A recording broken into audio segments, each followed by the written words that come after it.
I spent an in-game year playing Rimworld's newest expansion, Odyssey. Playing on the Randy Random Storyteller, with losing is fun commitment mode as its difficulty setting.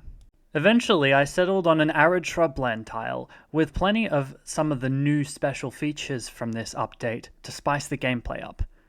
A mountain spanning half the tile, a decrease in animal life on the tile, an underground weapons stockpile, and as we'll see, a very handy ancient launch site. Using an ideological structure with a human primacy meme for my ideology.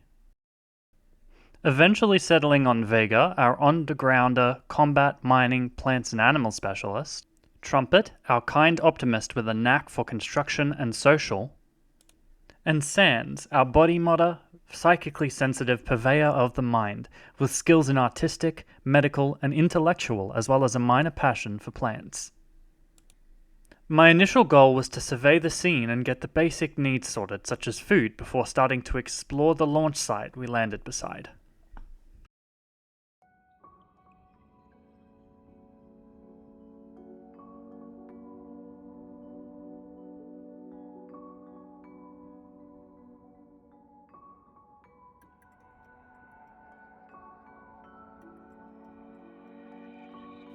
So this was actually the first time that I have explored, since the update, an expansion, any of the launch sites specifically. Some of the other different areas of interest do list that there are defenses, so I was very careful in how I chose to explore the place. I used my melee pawn first, that way if there was any kind of mechanoid or insect around, I would have at least some defenses with the flak jacket and pants as well as helmet. But I actually did find some chem fuel and survival meal packages as well as a terminal that I could hack for another sort of place of interest to explore later. I didn't, I believe, get around to that for this specific year, but next year specifically I plan on doing that once I have a Gravship online.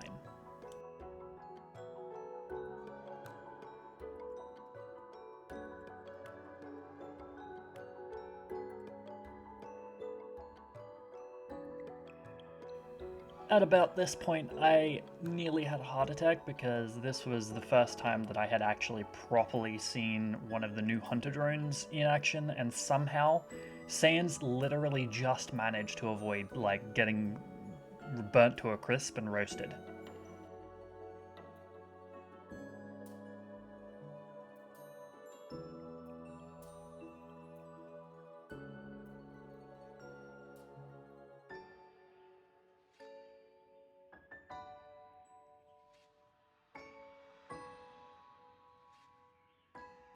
As you can see around here, I'd already kind of started to build out, I guess you could say, an idea in my mind of using the outside walls of the ancient launch site in order to create kind of a wall to separate the colony a little bit and add a bit of defense. I was going to, over a period of time, strip away the internal walls and just leave the outside exterior walls, take away the fences, and obviously dig into the mountain, remove the floors to give a bit more space for farming. I did actually do that over sort of a period of time, but of course, doing a big project right when you don't have enough food and things like that set up isn't exactly the best idea. I only technically found out / kind of remembered about halfway into the in-game year that ancient beds don't provide the same amount of comfort as regular beds. I think obviously the name bed can be a little bit, well, I won't say misleading, I'd say that's more my fault than anything.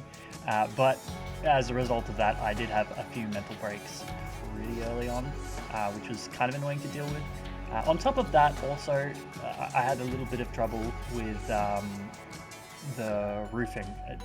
It's a bit difficult. I kind of sometimes wish that if you're taking down an entire structure, or that if there's a certain point where a roof will fall, that your pawns just automatically take down the roof before they take the wall down, because I feel like it would be common sense to just, at least in real life, just take down the roof before you take down a wall so that it doesn't fall on top of you and kill you. But hey, it's just my personal little preference.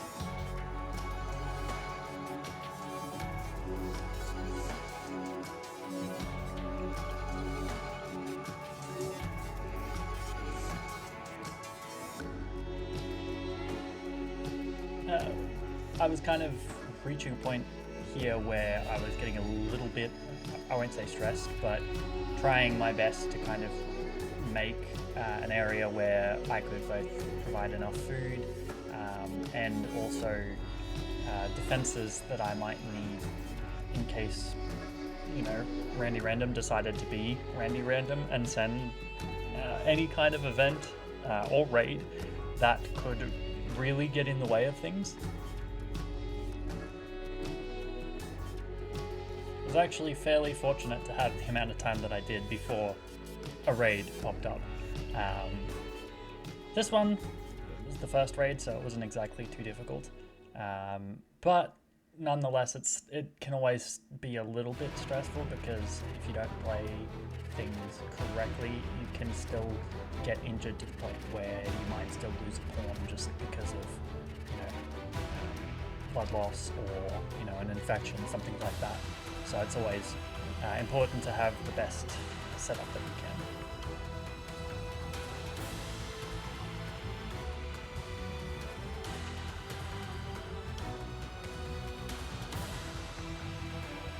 can. In order to allow maximum amount of rest or sleep during, a raid that starts while the pawns are asleep, I do tend to try to allow as much time as possible, which is probably cutting it a little bit close, but I like to allow as much time as possible before I draft them. At this point, I had also tried my best to angle them in a way where they would have cover, but I'm pretty sure it didn't go exactly as I had intended, and I had to reposition them sort of midway through, but it did go fairly well. I was planning on having, or I was initially thinking that he was going to come around where the wind turbine was, so I'd sort of angled the pawns that way, but he went the other way. But fortunately, 3-on-1, there's not much that can be done. So yeah, we won.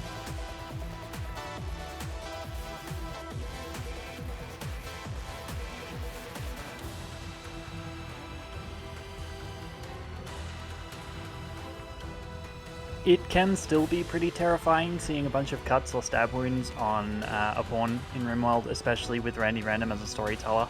Any kind of sickness really can be kind of stressful to deal with, because Randy likes to go pretty crazy with sickness. But fortunately, we did have actually multiple pawns this playthrough with medical skill. One of them not as good as the other, but still enough to keep us going. But I was a little bit disappointed, specifically at the end of it, because I realized having to reposition midway through made it so that I wasn't able to position the melee pawn in the way of the Neanderthal when he was trying to attack. Because at least if I had positioned Sands in the way of it, Sands' armor could have possibly turned some of the cuts into just blunt blows, because of the fact of that being how flak armor tends to work.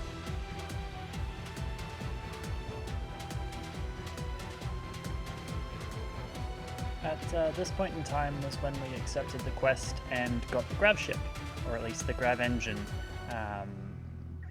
to crash down on the site.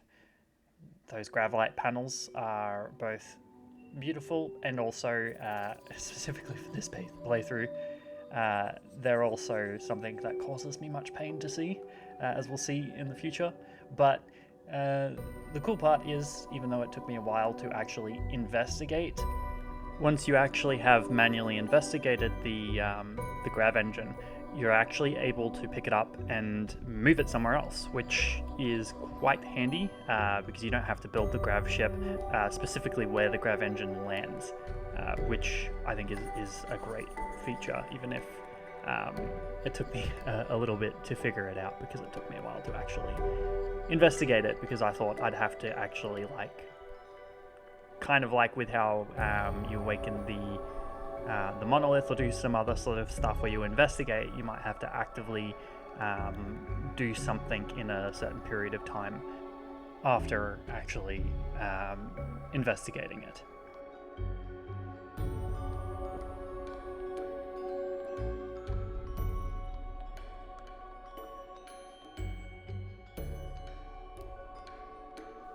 At this point in time, my best medical practitioner, Sands, as well, chose to hide in her room, which was, like, really stressful because, of course, Randy made it so that an infection happened.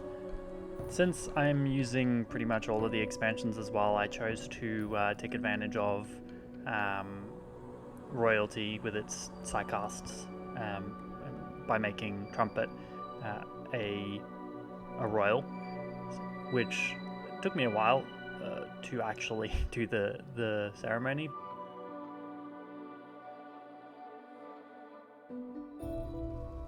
One of the things that I specifically love as well is I got the opportunity to see one of the newer birds that are actually capable of flying with the new expansion / update, because we had a sparrow join.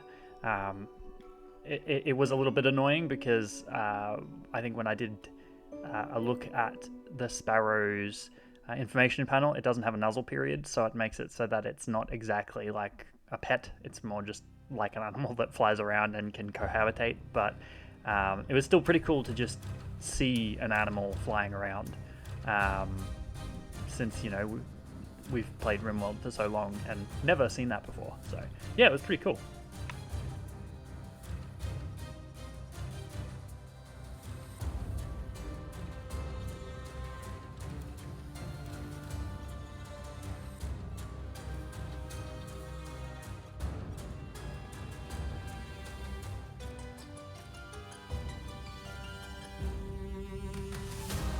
By this point as well, I was actually quite fortunate, well, I guess, starting to feel relieved, because I was finally getting my food situation up and running, with crops growing and nutrient paste dispenser, which, as many people that play Rimworld know, nutrient paste, for the actual time that it saves versus having a dedicated cook, at least in the early game, when there's low expectations, it's generally better to do that than otherwise. So I was very fortunate, or very relieved to be at that point.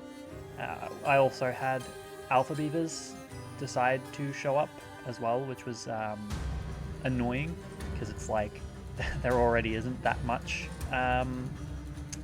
trees on the map. So yeah, I kind of had to act very quickly. Usually I would still be dealing with them as much as I would prefer not to have to deal with them. Alpha beavers are really annoying.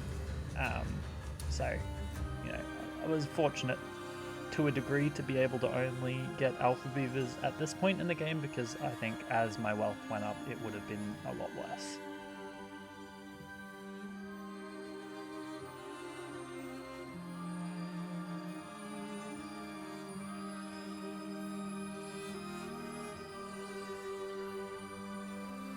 We're actually in this point of kind of calm.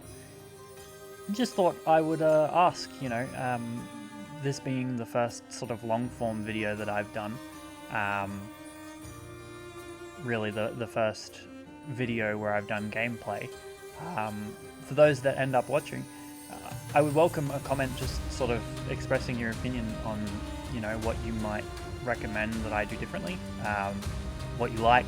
That way I can kind of customize it a little bit. If you prefer me kind of doing a voiceover as I watch, like I'm doing right now, or having more of like a scripted voiceover, because I kind of like the idea of being relatively candid with my voiceover rather than having like a pre-recorded and scripted script. So yeah, just feel free to leave a comment. Of course, that does help as well. If you want to see more, it helps to show me that people do like it. Things like comments and likes, as much as I hate having to ask for stuff like that. If you do leave a like or a comment, then it does help with showing me and the YouTube algorithm that you like that kind of content and you'd like to see it more. So yeah, as much as I hate to ask for it, it would also be very much appreciated. Since as well with this playthrough specifically, I kind of didn't have as many raids as you would probably get doing Cassandra Classic. And the raids that I did get probably weren't the biggest raids. Feel free to let me know if the next time that I do a Rimworld playthrough, if you'd prefer for me to do Cassandra Classic so that it's a ramping up of difficulty over time, or if you would prefer for me to increase Randy Random's settings so that it gets ridiculous. But fair warning, I am not as good at this game as other YouTubers that I've watched. So the likelihood is I'm not surviving for like 100 days or like 200 days or whatever.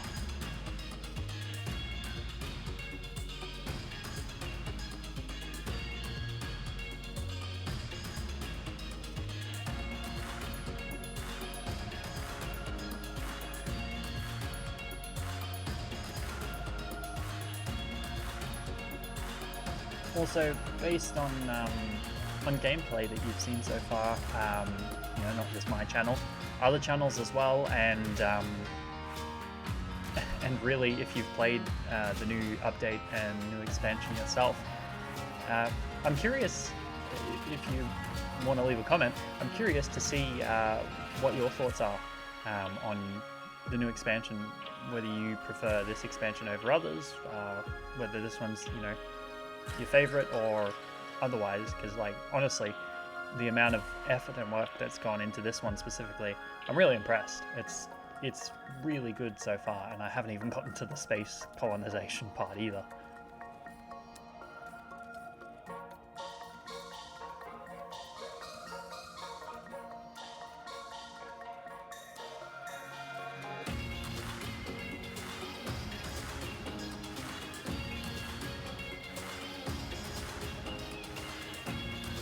At this point, I finally discovered that it just creates a new quest line and doesn't actually force you to do anything immediately when you inspect the new grav engine, which is really good, because obviously at that point it gives me the opportunity to reinstall the engine. And immediately after that, I got a raid with a Wookiee. Well, not a Wookiee, but the xenotype that looks very much like one. Honestly, probably the easiest raid that I've had to do so far. Literally, I just kited him a little bit. I don't think he actually got to touch me at all. But Sands decided to throw a tantrum, which sucked. Tantrums, honestly, were a little bit frustrating a few times. Specifically, there was a tantrum that happened later, which resulted in the absolute and complete destruction of like 75 Gravlight panels, and I literally had a heart attack because I was like, that is like the one thing that you cannot get very easily at all. You literally have to go into space to get the chunks in order to make Gravlight panels from the chunks. Otherwise, I'm pretty sure you can't even buy them. Like, just there. Trumpet destroyed it. It's still painful for me now.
eventually I kind of reached a point where it got a bit difficult.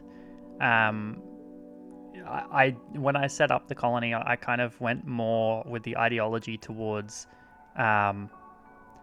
creating a sort of goodwill system where I would get faction support rather than anything else. So I didn't have that as my reward for different sort of parties. I think I prioritized, or I personally prefer dance parties because they're fairly quick. Technically, I think the social parties tend to be the best because they fill up the social meter, but dance parties are also really good too because they do talk to each other as well. So dance parties, social parties, I don't think it's much of a muchness, but because their rewards were very like goodwill based with factions, and also I had a few, I think I had one ancient complex reward.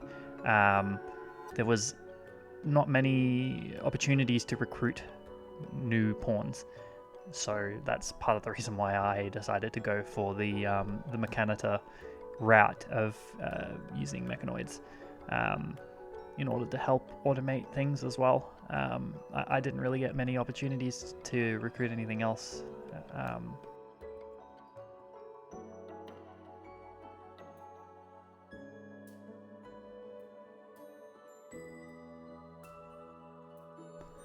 At this point, I believe this was the only point in time where we actually had a proper violent mental break. So I think at that point I started to change my schedule a little bit, or worked on recreation needs. I was trying my best to sort of optimize things, but it took me a while to kind of do what eventually needed to be done. If I had to redo things, I probably wouldn't build or set up the bedroom area so far away from the dining room. That probably cost a lot of time in between going back and forth so much. So I think, I don't know if it was specifically now, but fairly quickly I decided to kind of shift over to setting up the underground, or I guess under mountain part of the base, just in order to prevent constantly wasting time walking back and forth.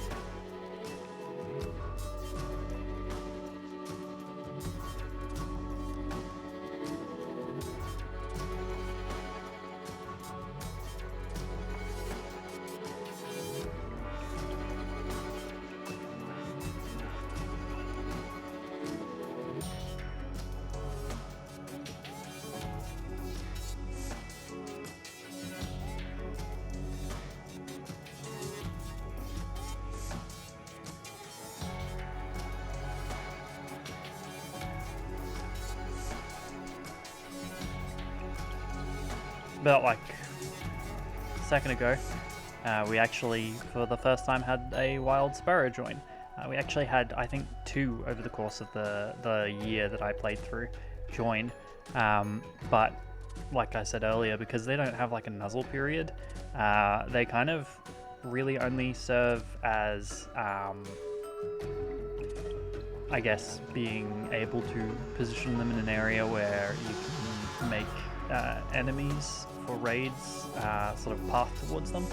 But considering the fact that I'm not doing like a very, very large difficulty, I didn't feel like it was worth using so much food on 2 sparrows, so I kind of just released them into the wild, just because of the fact that they couldn't nuzzle, so there was not really much of a point in actually them being able to directly affect the colonists. But it was still very, very cool to be able to see flying birds like that, with the fact that that's sort of new. At this point, I also started to work on just like a pathing system for building up a trap box, which took me a little bit of time to plan out a little bit. not exactly a difficult one, and you know, it really only came in use maybe 2 or 3.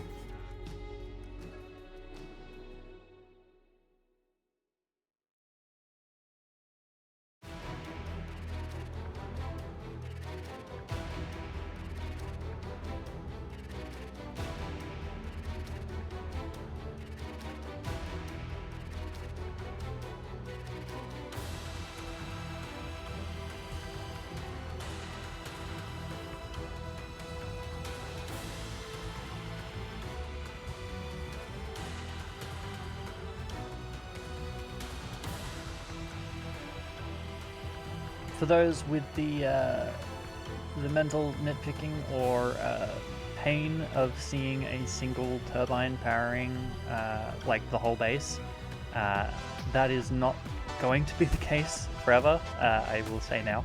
I did research the toxifier generators and then sort of set up a toxifier generator in my my freezer. That way, any waste packs that ended up in the freezer would just remain frozen the whole time. Honestly, I wouldn't exactly call it renewable in the fact that it pollutes the terrain, but in a way,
pretty much the entire time as well, I was kind of looking for the best opportunity to crack open the Ancient Danger. Obviously, taking advantage of wandering traders or caravans. That way they could kind of take care of that for me and I can just get the loot. Sort of the same way that Vigui does. I'm actually like, I can't believe what I eventually chose as the Wandering Trader. I chose like a bunch of tribals rather than anything that has like anything remotely as guns, which would be very helpful. But I didn't exactly think that it would be like a bad Ancient Danger. It turned out it was a lot worse than I thought it would be. Trumpet also was like completely victimized by Randy Random for this, at least this first year, because I'm pretty sure Randy had like a thing against him. He ended up with like food poisoning, muscle parasites, gut worms. He got muscle parasites and gut worms at the same time. He had like 2 infections. I'm pretty sure Randy was really trying to kill him through sickness. And I'm honestly very surprised that he did not die, because that is a lot easier to happen than, you know, to survive when it comes to disease.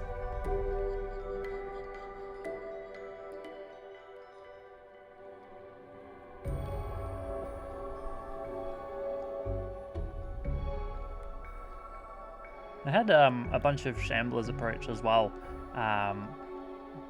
which I was fortunate enough to actually avoid antagonizing. Previously, you would have seen me setting up the internal sort of zone just within the little sort of border. That way I wouldn't have antagonized them, they would have just walked off.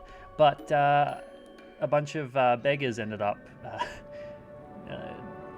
ticking them off, so they kind of had to like fight them anyway. So, you know, they kind of handled that for me, which was helpful.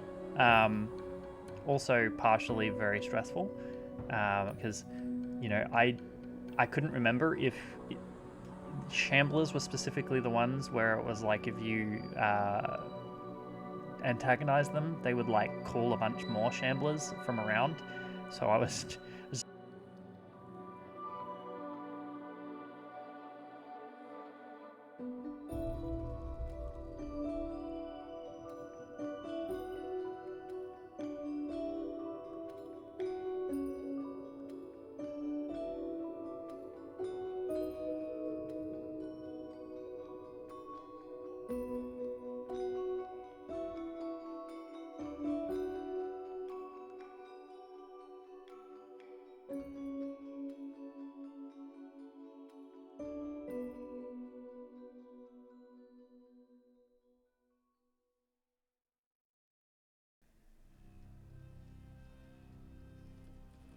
honestly, by this point as well, I would love to try out like a naked brutality run on like a volcanic tile. I did try a playthrough earlier on a volcanic tile, but there wasn't that much actual lava flow, so it was kind of boring, and I also did die.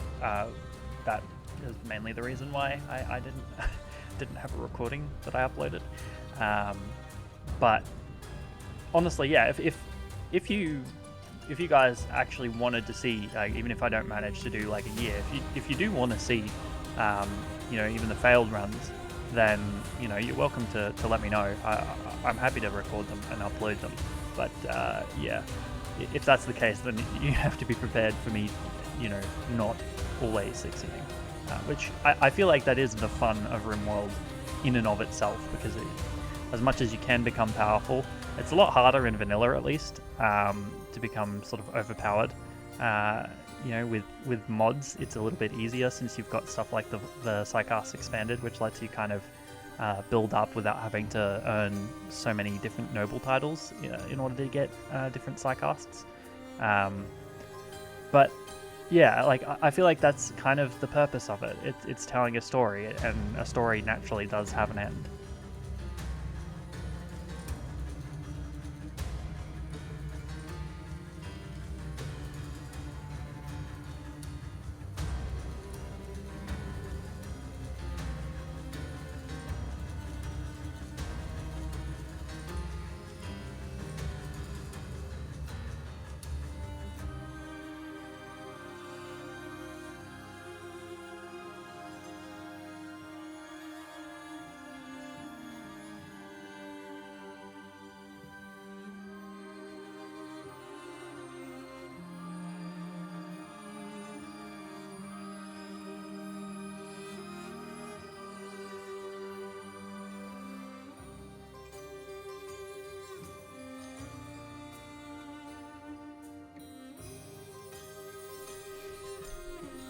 One thing that I learnt that I would very happily share with you guys is just definitely the fact, don't if you see the air conditioning there where the bedroom is, that is positioned towards the in front of the trap. So I did not realize at this point. I didn't realize that the pathing of raiders would obviously go towards the electronics. So they went to the electronics in order to break down the air conditioning instead of going through the pathing to get through the easiest area, which is where all the traps are. That's how you take advantage of the raider mechanics. But yeah, I didn't realize that, and yeah, that kind of caught me off guard during a raid. So yeah, I definitely recommend not making the same mistake.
I feel like it's worth noting that, of course, the only time that I actually succeed in getting, a recruit is a kid. And, like, right towards, the end of the playthrough, when I've kind of got things set up and sustainable for the most part, and I don't need as much manpower. And, of course, I much prefer having a kid not show up as a recruit, because really you don't have much flexibility with their training and being taught over a certain period of time. It's much better when they're born into the colony from your colonists, because then they have the ability to be trained by their parents. But if a recruit just shows up, then you've kind of got much more randomization and less sort of flexibility.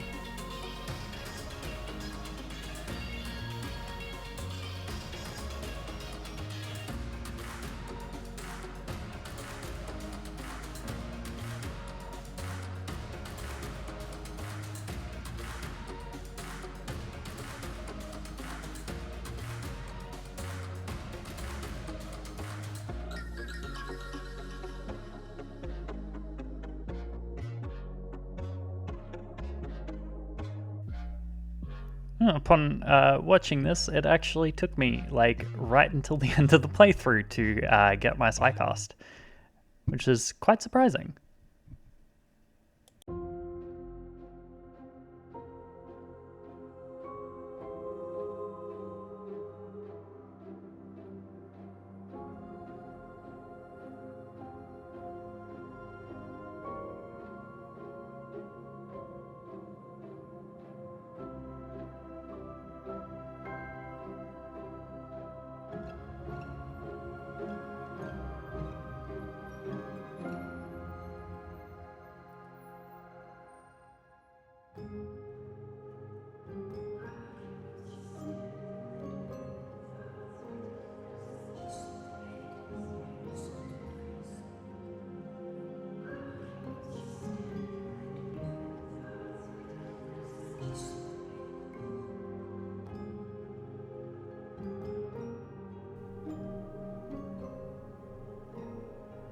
I think this is also the point when I finally realized that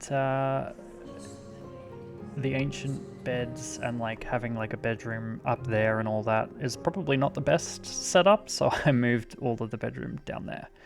And yeah, honestly, I think next time, and I would also say the same thing to anybody else that plays the game, don't set up your dining room so far away from your bedroom. Because they're going the first place that they're going to want to go after they wake up is to the dining room, because they're going to want to eat. So yeah, it's funny how you can kind of use logic in how you would act in real life, because that's how Tynan has kind of made the game. He's made it quite accurate, which I think is definitely interesting.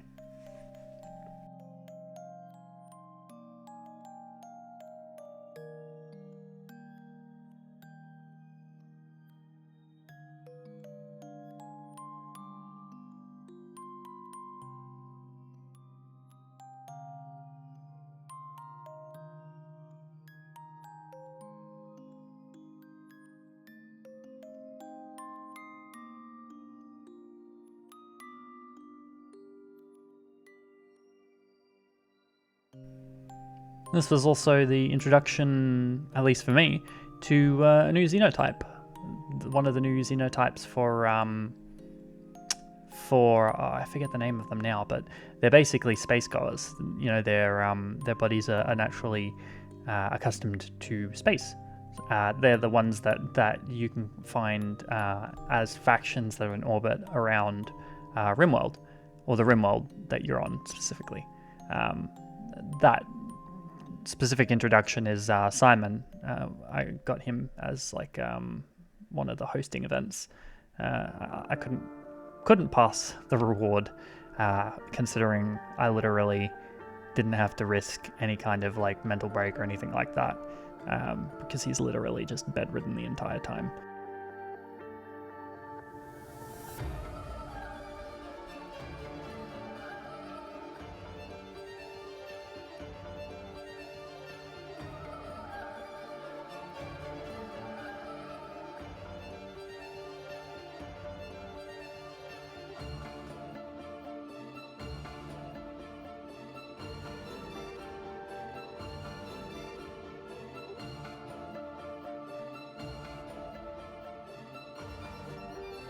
This is the point in time when I finally opened the Ancient Danger, somehow, like, just only managing to get hit a few times.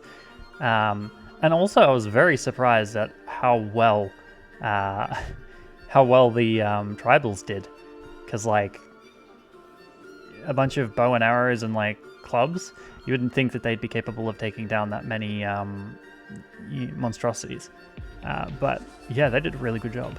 I guess that is just a lesson that, like, even tribals in numbers can be quite terrifying.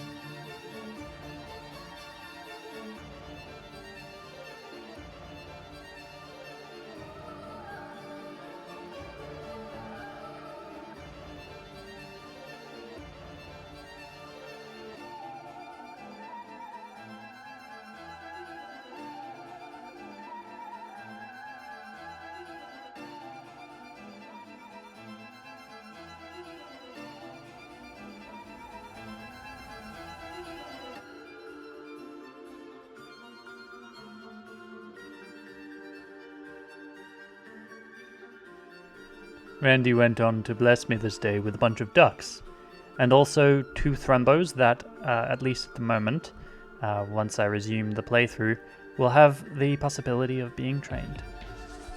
Now we're towards the end of the playthrough for the first little bit, so really all I can say is thank you so much for watching. I really appreciate it. If you've clicked on the video and watched all the way through, then I can only fully appreciate you. You know, my channel is small, like tiny, and I really appreciate that. Thank you very much.